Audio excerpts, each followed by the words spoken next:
The gallery plaque still had his name, the articles, the interviews, even the catalog I helped design. All his. But in my drawer, wrapped in an old tea towel, was a piece of wood no one knew about. Rough edges, carved quietly, a code I never gave to anyone. He took the gallery, the lights, the praise, but not this. Not the one thing that still had my name on it, hidden, but mine. Have you ever held something small that reminded you who you were before they rewrote your story? If yes, you might want to hear this. He left the envelope beside my coffee like it was nothing. No words, no warnings, just a soft thud on the kitchen table and the sound of his keys leaving the counter. I didn't touch it at first. I made the coffee, let it burn a little on the bottom of the pot, stared out the window at the garden I used to care about. When I finally opened it, I didn't even get past the second page. My name was there, not as a partner, not even as a person, just as a party to be signed off. One line was underlined in blue. Ownership of the Cooper Gallery shall henceforth reside solely with Mr. Richard Cooper. That gallery had been built on our backs, on his business cards and my paint-stained hands. He used to say, "You're the soul of this place. I'm just the door." And I had believed him. So I stayed in the background, handled the artists, hung the shows, wrote the blurbs, never signed them. Over time, my paintings disappeared from the walls. He said they were too raw, too quiet. He meant they were too mine. I let them go, let him take the credit, told myself the art still lived, even if the signature didn't. But the truth is, I handed myself over, not in one moment, but piece by piece. Every time I said, "It's fine, just do what you think is best," I erased myself. The divorce came clean, neat language, even tone. He didn't shout. He didn't cry. He just said, "You never really cared about the business stuff. This makes things simpler." Simpler, like dissolving a life could be folded into 4 manila pages. A week after he moved out, I checked the gallery website. My name was gone, not just from the front page, from the archive, from the blog. Even the oldest newsletter I wrote in 2009, gone. It was like I had never touched the place. I bumped into Marla at the grocery store. She smiled too fast, asked, "So, are you still helping out at Richard's gallery?" "Not your gallery. Not how are you doing. Just a ripple of the life I used to belong to." I laughed, said I was taking time for myself, then stood frozen in the canned soup aisle long after she walked away. The worst of it wasn't losing the walls. It was losing the witness. A month later, I walked past the gallery. In the front window, hung in full light, was one of my paintings. Same brushwork, same title, but a different name underneath. A newer, younger signature. He hadn't even changed the colors. I didn't go inside, didn't shout, didn't write emails. I just went home, opened the drawer, found the wooden shard from the last frame I built by hand. The one he once said looked too amateur for our shows. I placed it above the stove and told myself it didn't matter. But it did. It still had the groove where I carved my initials. It still smelled faintly of turpentine and varnish. And I still remembered what it felt like to sign my name before I gave someone else permission to erase it. Have you ever let yourself fade, one decision at a time, until no one had to steal anything because you'd already given it all away? I have. And the silence afterward is the loudest thing I've ever heard. I stopped painting. At first, I told myself it was just a season, a pause, a breath. But the longer I waited, the heavier my hands felt. And one morning, I couldn't even remember where I had put my brushes. The sketchbooks disappeared first. Then the jars of turpentine, the stacks of canvas, the towel I used to wipe my fingers clean. Everything I used to touch with color started gathering dust. I avoided the gallery street, took the long way around the square. Even when the bakery opened next door and the whole town raved about their croissants, I stayed away. I didn't want to see my name not there. Didn't want to see people walk by and not remember. Some afternoons, I'd sit by the window with tea gone cold and try to recall the last thing I painted. Nothing came. One day, at a church rummage sale, I found a basket of old frames. Mostly plastic, some cracked, but at the bottom was one made of real wood, unpolished, familiar. I turned it over. On the back, written in pencil, was a name that wasn't mine. I stood there longer than I should have, my thumb brushing that name, and for a second, I wondered if she had signed it proudly, or if someone else had added it later. If she gave it away, or if it had been taken from her. I put the frame down and walked home in silence. That night, I opened the drawer where I kept the shard of wood. The one from the first frame I ever built. I had made it when we couldn't afford store frames, and I wanted to display my painting at a local art fair. Richard said it looked charming, but suggested we add his last name to make it sound more professional. So we did. We called it Cooper Art, even though the painting was mine. That shard was from that frame. It still had a groove on the back where I had carved my initials before sanding them off. I held it for a long while, trying to remember the version of myself who thought her name would last. A few days later, I got a voicemail from a gallery assistant. She said they had found my number on the back of an old canvas in storage. She was calling to ask about a painting, one listed under Richard's name, but bearing brushstrokes that didn't match his. Her voice was polite, soft, like someone who had no idea she was scraping open an old bruise. I didn't call back. Instead, I sat at the kitchen table and whispered my name aloud. Delilah. It sounded strange, like it belonged to someone else. That was the hardest part. Not the silence, not the loss, but how easy it was for the world to forget I had ever been there. No one asked where I went. They just filled the silence like I had never existed at all. You ever pretended peace so well that no one came looking when you disappeared? I did. And some nights, I would hold that piece of wood and imagine what my name might have sounded like if I had never let it be quieted. I didn't cry, not then. But there was a weight in my chest that no amount of tea or sleep could lift. And I carried that weight the way some people carry purses, close to the heart, but never truly opened. Because if I opened it, I didn't know what would still be inside. Grandma, did you ever make art? Emily's voice was soft, but it landed like thunder. She sat at the edge of the porch, her feet tucked beneath her, watching a sliver of sunlight catch the edge of a small wooden shard above our stove.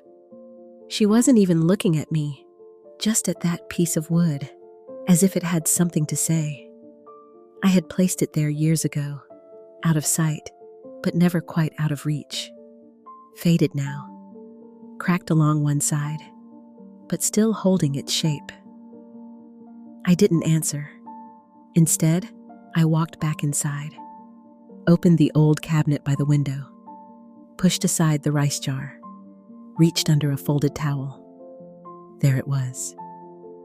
The ceramic jar. Inside, wrapped in thin tissue paper, lay the piece of wood. Emily followed me in, quiet as breath. She watched as I unwrapped it, laid it gently on the table. I turned it over. ran my finger along the carved edge. The lines were nearly invisible, but I had never forgotten. Years ago, just days before I signed it all away, I had uploaded every sketch, every painting, every whispered dream to a private website. Then I carved the access code into that wood and sealed it like a secret. He had taken everything: the gallery, the name, even the narrative. He rewrote us, erased me, but not this. Emily leaned in. "Can I scan it?" I nodded. She opened her phone, held the camera steady. A few seconds passed, then the page opened. Her eyes widened. "Grandma!" She looked at me, then back to the screen. "There's so much." She scrolled through images, paintings she had never seen. Videos of my hands in motion, charcoal dust floating through afternoon light. Old notes. My voice describing the feeling of painting grief without naming it. "You did all of this?" I tried to speak. Nothing came. Only the warmth rising in my face and the sudden sting in my chest. That night, after she went to bed, I sat at the kitchen table with that old piece of wood and watched every memory unfold. I hadn't heard my own voice in years. Not like that. Sure. Clear. Believing. I watched myself mix paints with steady hands. Watched me laugh when ink spilled. Watched a woman I barely remembered walk boldly across a canvas. And somewhere deep in my ribs, something cracked open. The next morning, I climbed into the attic. The air was thick with dust. I found the paint box tucked behind old Christmas lights. The latch groaned as I opened it. The brushes were stiff, bristles bent at odd angles, but they still held the shape of my hands. I didn't sit at the easel. That felt too formal, too much like performance. Instead, I took a small sketchbook, sat on the back porch, and let my hands move. They trembled at first. The pencil dragged like it didn't want to remember. But slowly, lines returned. Shapes I had long buried found their way back. Emily joined me with tea. She looked down at my page, didn't say a word, just sat beside me, close enough for her shoulder to touch mine. Later that day, I showed her something I had never shown anyone. A self-portrait. I had painted it the night Richard told me the gallery would carry only his name. In it, my face is half in shadow. The mouth slightly open. The eyes, they weren't looking forward. They were searching inward, as if asking, "Is this what it means to disappear?" Emily stared at it for a long time. Then she looked at me and whispered, "Why didn't you tell anyone?" I swallowed hard. "Because I started to believe him," I said. "That I wasn't really the artist. That I was just the helper, the background." She didn't try to fix it. Didn't say he was wrong. Didn't offer a quote from a book or some clever encouragement. She just reached across the table and placed her hand over mine. "I'm glad you kept this," she said. "I would have missed you." Later that week, she printed the self-portrait and framed it in her bedroom. Next to her mirror, she wrote beneath it in small block letters, "Artist, Delilah May Cooper." That same night, we sat at her laptop and created a new space, a home for my art. No sign-ins, no press, just color and breath and memory. She called it "Still Here." When I asked her why, she said, "Because you are." I didn't cry the way I thought I would. Not the kind that collapses you, the kind that lifts something off your chest, something you've carried so long you forgot it was ever extra. I didn't need to reclaim the gallery. Didn't need my name in magazines. I just needed someone to see what I kept hidden, to believe, It mattered. Before bed, I took that piece of wood and held it one last time. It no longer felt like a secret. It felt like a seed that had done its job. I placed it on the windowsill above the sink, where the light touches it each morning, and I whispered, "You can rest now. They know I was here."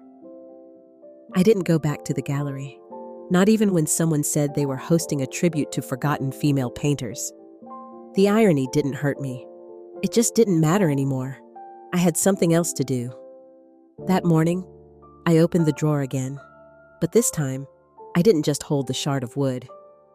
I took it to the kitchen, placed it on the counter, let the sunlight hit it until the grain lines looked like river paths, worn by time, but still moving.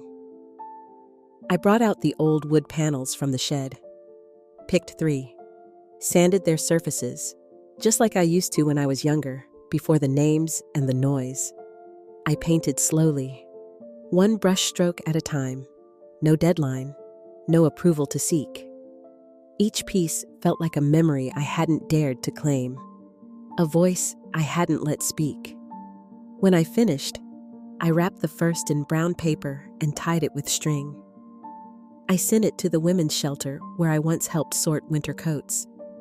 There was a girl there, 12, maybe 13, who never spoke, but she used to draw suns in the corners of every form. Maybe now she'd have something to look at. The second I sent to a hospice center. Years ago, a nurse there told me some patients ask for music, but others, they ask for color. And the third, I mailed to a small-town library, where once a boy had stopped me in the hallway and whispered, "My mom paints like you." I didn't sign any of them, just carved a small D into the corner of each wooden frame. As I did, the knife slipped, just a little. A drop of blood welled up on my thumb. I watched it bead, then smiled, because for the first time, this name cost something real. All my life, I had framed other people's pride, shined their stories, even when I was the one who made the color happen. But I had never mailed something that was only mine, without needing to be praised or returned. This time, the gift wasn't just the painting, it was the act of sending it, of letting go without asking anyone to notice. Justice didn't need a courtroom. It didn't come with headlines or someone saying they were sorry. It came in wood, in pigment, in the quiet sound of paper folding over a canvas no one expected. I used to think legacy meant being remembered. Now I think it means leaving behind something that helps someone else stay. I didn't know I was healing. Not at first. It didn't come with fireworks or revelations, just a silence that stopped feeling sharp. One afternoon, I was in the garden, clipping rosemary, when I heard a giggle behind the fence. A little girl, maybe 10, peeked through the slats. Paint smudged on her cheeks, bits of blue and green on her fingers. She looked like spring itself had gotten curious. "You used to paint, right?" she asked. I paused, then nodded. "My mom said you once made clouds that looked like thoughts." I laughed gently. "The best ones do," I said. "Sometimes they look like prayers too." She grinned wide, but before I could ask her name, she darted off. Still, the blue on her fingers stayed with me. It reminded me of my own hands at her age, how I used to mix color and wonder without permission. Before names were stolen, before doors closed. Inside, the kitchen glowed gold. The light caught the edge of the countertop like it had been waiting for this exact moment. I opened the drawer. The shard of wood still sat inside. Its edge was smooth now. Time had softened what the world once split. I didn't touch it. I just let it rest in the hush of late afternoon. Later, I made a cup of mint tea and sat on the porch. The chair creaked beneath me, familiar and forgiving. The wind rustled the leaves like pages turning. A breath I hadn't noticed settled in my chest. I didn't think about the gallery, or the names, or what was taken. I thought about the painting somewhere in a library, maybe hanging above a reading corner, or resting in a hospice hallway. I thought about someone, a stranger, pausing in front of it, not knowing who made it, but still feeling something stir. And that was enough. I keep a jar of brushes by the window now. Not for work, not for show. Just in case a color asks to return. I don't need applause, or recognition, or even remembering. Just this, the scent of rosemary, the warmth of clay in my hands, the hush between breaths.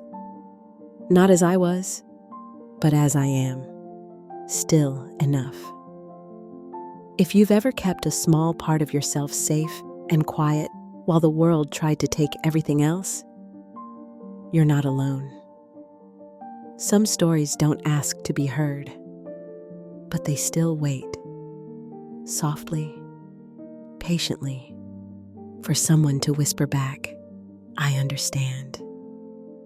If your heart is holding something you've never told, the space below is open for you. Or maybe you just want to say, "I made it through." That counts too. If you ever feel like writing back, the place is right here, waiting, just below, darling. And if you feel a name returning to you tonight, let it. It still belongs.